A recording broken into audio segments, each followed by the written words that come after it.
बिस्मिल्लाहिर्रहमानिर्रहीम अस्सलाम वालेकुम। आप देख रहे हैं अलिफ न्यूज़ और मैं हूं आपके साथ माजिद अली। शामिल करते हैं पाकिस्तान और दुनिया भर से ब्रेकिंग न्यूज़ हेडलाइंस। रफ़ा पर भरपूर फौजी हमला ज़रूर करेंगे, तारीख तय कर ली। इसराइली वज़ीर आज़म की बड़ी धमकी। मकबूजा बैतुल मक़दस। इसराइल के वज़ीर आज़म नेतन्याहू ने एक बार फिर रफ़ा पर हमला करने की धमकी दे दी। इसराइली वज़ीर आज़म नेतन्याहू ने बयान में कहा है कि रफ़ा के गुंजान आबाद शहर पर भरपूर फौजी हमले के लिए तैयारी तय कर ली है। रफ़ा पर हमला ज़रूर किया जाएगा। नेतन्याहू का मज़ीद कहना था कि रफ़ा पर हमले का मकसद गज़ा के जनूब में हमास के आखिरी गढ़ को भी ख़त्म करना है। इसराइली वज़ीर आज़म ने हमले की हतमी तारीख के बारे में कोई बातचीत नहीं की। रफ़ा शहर गज़ा के जनूब में मिस्र के सरहद के साथ वाक़ है, जिसमें इस वक्त 15 लाख से ज़ायद फ़लस्तीनी पनाह गज़ीन मौजूद हैं, जो गज़ा पर गुज़िश्ता साल अक्टूबर में इसराइली हमलों के बाद बेघर होने पर मजबूर हुए हैं। दूसरी जानिब अमरीका का कहना था कि नेतन्याहू अब भी रफ़ा पर किसी बड़े हमले का मुखालिफ है।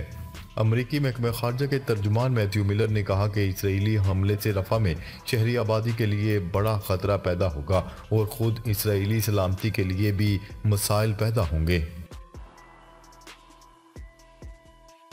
खबर के अगले हिस्से में बात करते हैं खान यूनिस से इसराइली फ़ौज का इनखला शुरू। फ़ज़ाई हमले में मज़ीद 30 फ़लस्तीनी शहीद। 4 माह की पुरतशद्दुद कार्रवाइयों के बाद वस्ती खान यूनिस से इसराइली फ़ौज ने इनखला शुरू कर दिया। बमबारी के नतीजे में मज़ीद 30 से ज़ायद फ़लस्तीनी शहीद हो गए। इसराइली फ़ौज के इनखला के बाद फ़लस्तीनियों की अपने घरों को वापसी हो रही है, ताहम इसराइली बमबारी से मलबे का ढेर बने घरों की शनाख्त मुश्किल हो गई। वाज़ेह है कि 7 अक्टूबर 2023 से गज़ा में जारी इसराइली जारहियत को 6 माह मुकम्मल हो गए हैं। अरब मीडिया की रिपोर्ट के मुताबिक गज़ा जंग के नतीजे में बड़ी तादाद में शहरी शहीद और ज़ख्मी हुए, जबकि गज़ा के 17 लाख आबादी को नकल मकानी करना पड़ी।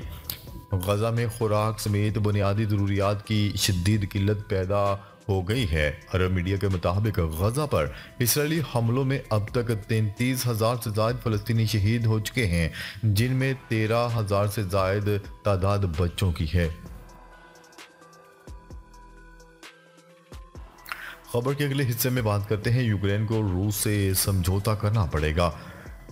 नेटो के सेक्रेटरी जनरल जेंस स्टोल्टनबर्ग का कहना है कि तनाज़ा के खात्मे के लिए यूक्रेन को रूस के साथ समझौता करना पड़ेगा।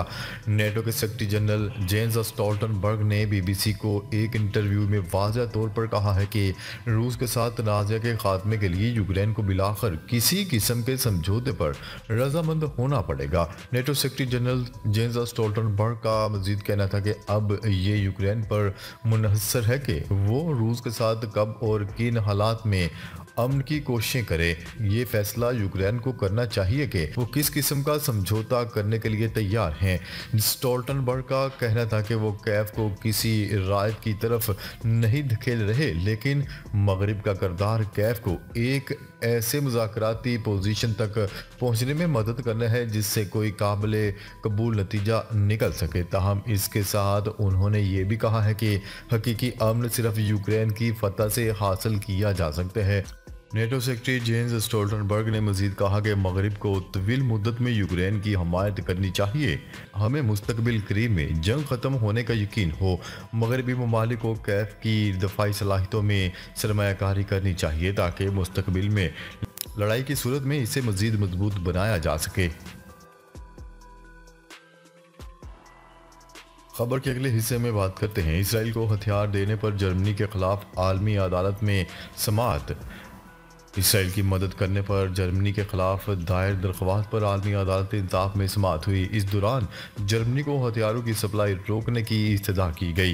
गैर मुल्की मीडिया की रिपोर्ट्स के मुताबिक आलमी अदालत इंसाफ में जर्मनी के खिलाफ मुकदमे की समाअत के दौरान बर्लिन में गज़ा में तबाही मचाने के लिए इसराइल को जंगी साजो सामान देने का इल्ज़ाम आयद किया गया।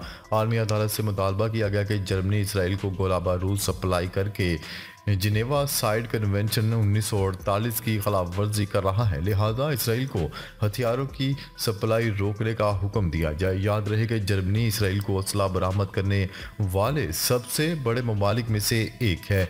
मजलूम फ़लस्तीनियों के खिलाफ इसराइल को माली फौजी इमदाद देने और अक़वाम मुत्तहिदा की फ़लस्तीनी पनाह गज़ीन एजेंसी की इमदाद रोकने पर नामा निगारों ने जर्मनी के खिलाफ मुकदमा दायर किया है। दूसरी जानिब जर्मनी के सरकारी मुलाजमीन ने भी अपनी हुकूमत से इसराइल को हथियारों की फराहमी रोकने का मुतालबा किया है।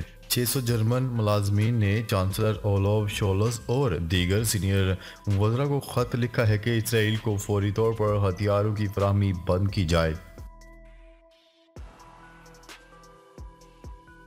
खबर के अगले हिस्से में बात करते हैं कि इस मुल्क के पास सबसे ज़्यादा लड़ाका तैयार हैं। नई रिपोर्ट सामने आ गई। आज की मॉडर्न और जदीद दुनिया में लड़ाका तैयार किसी भी मुल्क की फ़ज़ाइया में रीढ़ की हड्डी की हैसियत रखते हैं। फ़ज़ाई हदूद की निगरानी, दिफा और कंट्रोल समेत दीगर सलाहियतों के हामिल लड़ाका तैयारों की तादाद भी एक ख़ास अहमियत की हामिल होती है।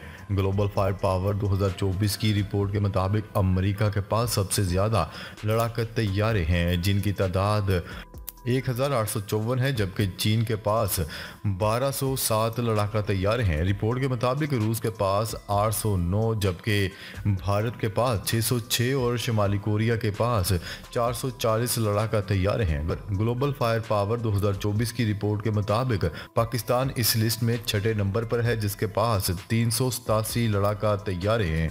रिपोर्ट के मुताबिक जनूबी कोरिया के पास 354 लड़ाका तैयारे हैं।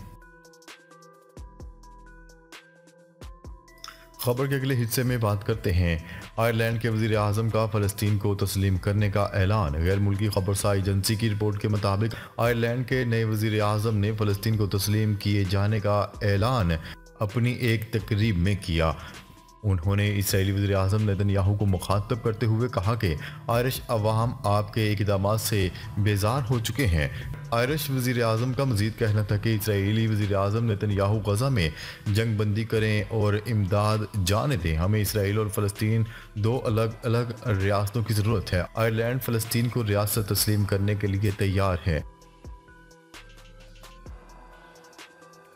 खबर के अगले हिस्से में बात करते हैं army chief general Asim Munir ने सानहा 9 मई में मुलव्वस 1 साल की सज़ा पाने वाले 20 अफराद की बाकी सज़ा माफ़ कर दी। फौजी अदालतों से सज़ा पाने वाले 20 अफराद को रिहा कर दिया गया। अटॉर्नी जनरल मंसूर उस्मान ने मुजरमों की रिहाई से मुतल्लिक सुप्रीम कोर्ट को तहरीरी तौर पर आगाह कर दिया।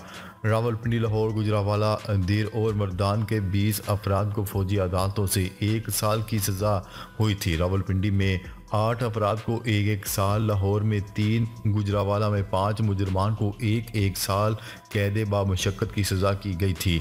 रिहा होने वालों में देर के 3 और मर्दान का 1 मुजरम भी शामिल है। रिपोर्ट के मुताबिक तमाम मुजरमान को 6 और 7 अप्रैल को रिहा किया गया। किसी मुजरम ने सज़ा मुकम्मल नहीं की थी। आर्मी चीफ ने ईद से कबल राहत दी। सुप्रीम कोर्ट के हुक्म की रोशनी में इन अफराद को ईद से पहले रिहाई मिल गई।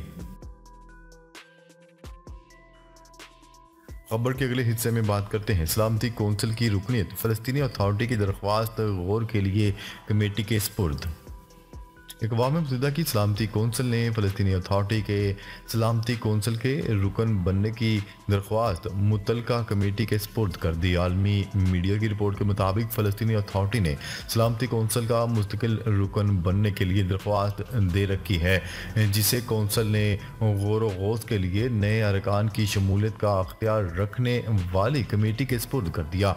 अक़वाम मुत्तहिदा में माल्टा की नुमाइंदा ने तजवीज़ किया है कि फ़लस्तीनी अथॉरिटी की दरख्वास्त पर गौर के लिए कमेटी का इजलास तलब किया जाए। वाज़ेह है कि इस वक्त सलामती कौंसिल की सदारत माल्टा के पास है। ख्याल है कि फ़लस्तीनी अथॉरिटी को 2012 से अक़वाम मुत्तहिदा में गैर रुकन मुबस्सर का दर्जा तो हासिल है, लेकिन रुकनीत नहीं दी गई। सलामती कौंसिल के 193 में से 140 रुकन ममालिक फ़लस्तीन को तस्लीम कर चुके हैं, जिसकी बुनियाद पर कहा जा रहा है कि फ़लस्तीनी अथॉरिटी को अक़वाम मुत्तहिदा की सलामती कौंसिल की रुकनीत मिल सकती है, लेकिन इस बात का भी खदशा है कि फ़लस्तीन की दरख्वास्त को वीटो कर दिया जाए। उधर आलमी क़यादत फ़लस्तीन के मुस्तकिल हल के लिए गजा और मगरबी किनारे को हमास की हुकूमत ख़त्म करके फ़लस्तीनी अथॉरिटी के ज़ेर इंतज़ाम देना चाहती है, जिसके लिए फ़लस्तीनी अथॉरिटी की हुक्मरान जमात अल फतह से मुज़ाकरात भी जारी हैं। इस तनाज़ुर में देखा जाए तो फ़लस्तीन को अक़वाम मुत्तहिदा की सलामती कौंसिल की रुकनीत मिलने के इम्कानात रोशन नज़र आते हैं। अगर ऐसा हो जाता है तो मज़लूम फ़लस्तीनियों के मसाइल हंगामी बुनियादों पर हल हो सकते हैं। नाजरीन, अब तक के लिए इतना ही। मज़ीद ख़बरें लेकर बहुत जल्द आपकी खिदमत में हाज़िर होंगे। तब तक के लिए अपना ख्याल रखिएगा। अल्लाह निगहबान।